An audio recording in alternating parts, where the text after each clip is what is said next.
Hello, I'm here with a book review. I went to Dollar Tree and I saw this book and I thought it was interesting, and his name is Harper. The book is called The Wealth Cure, Putting Money in Its Place.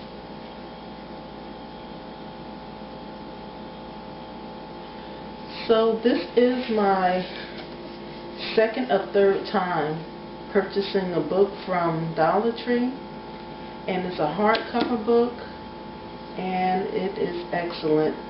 I haven't finished the whole book. I'm about more than halfway through, but this book teaches you wonderful lessons about how to manage money, how to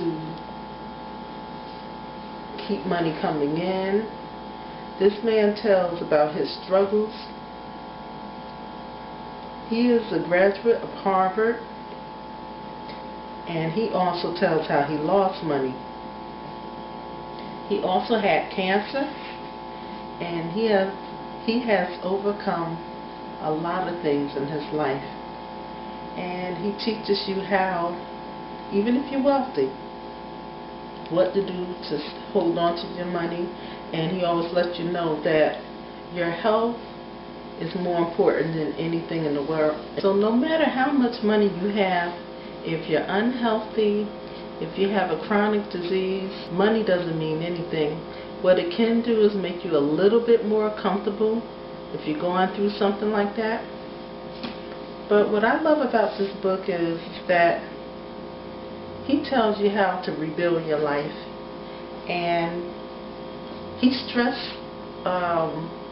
has different things that he tells in this book about, as far as with us wanting to have too many things. Like, for instance, if you're rich, if you're a star, why do you need 5 or 6 houses?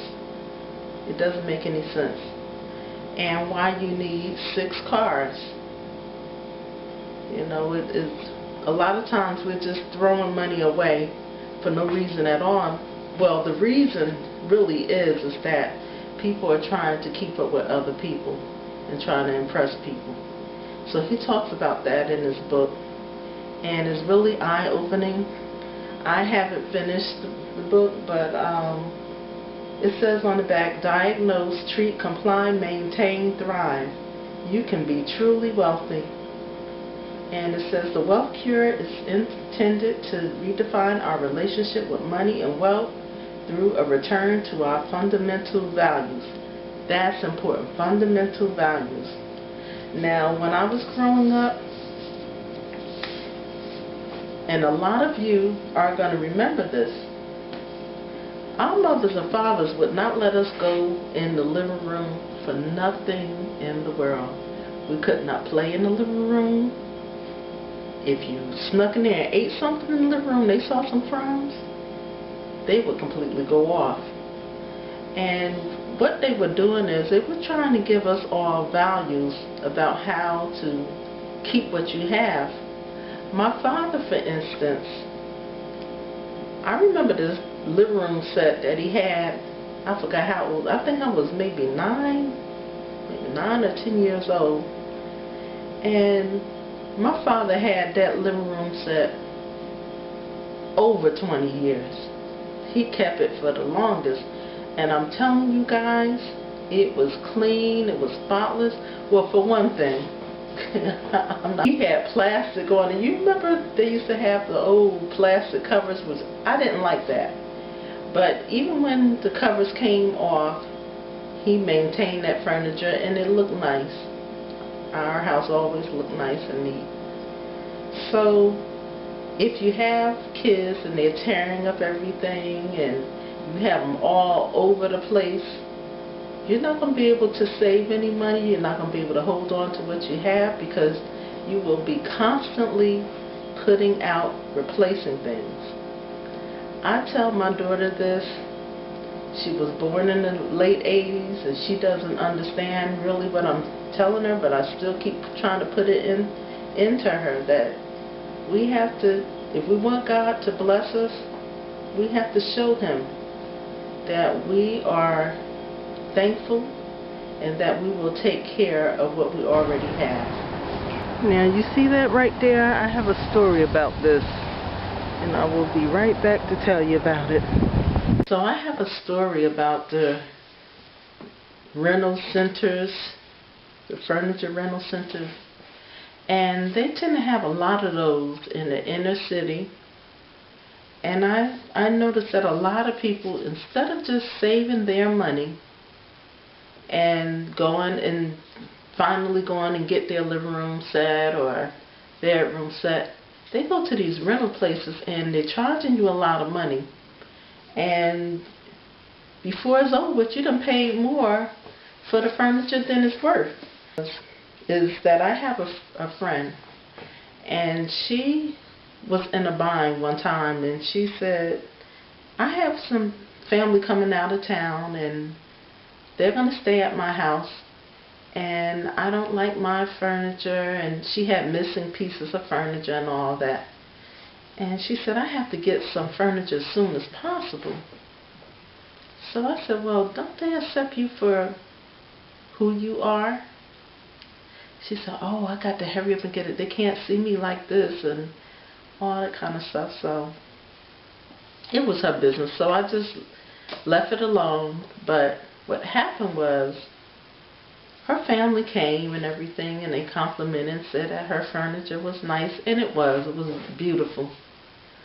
But what happened 6 months later now, she could not pay the payments. So they came and they hauled that furniture out of her house. Now see, to me, that's very embarrassing for people to see, you know, your furniture being taken out of your house. So the lesson that I get from that is, no matter what people think, don't be trying to impress people, because all you're doing is hurting yourself. Sometimes people are not even putting you down because you don't have anything. Because this lady is an older lady. She's a lot older than me. Right now, she's in her 70s. And I met her when she was in her 60s. Very nice person.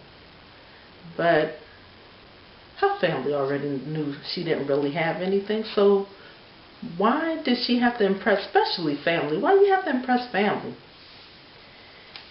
So I don't know what happened after that. We kind of lost contact.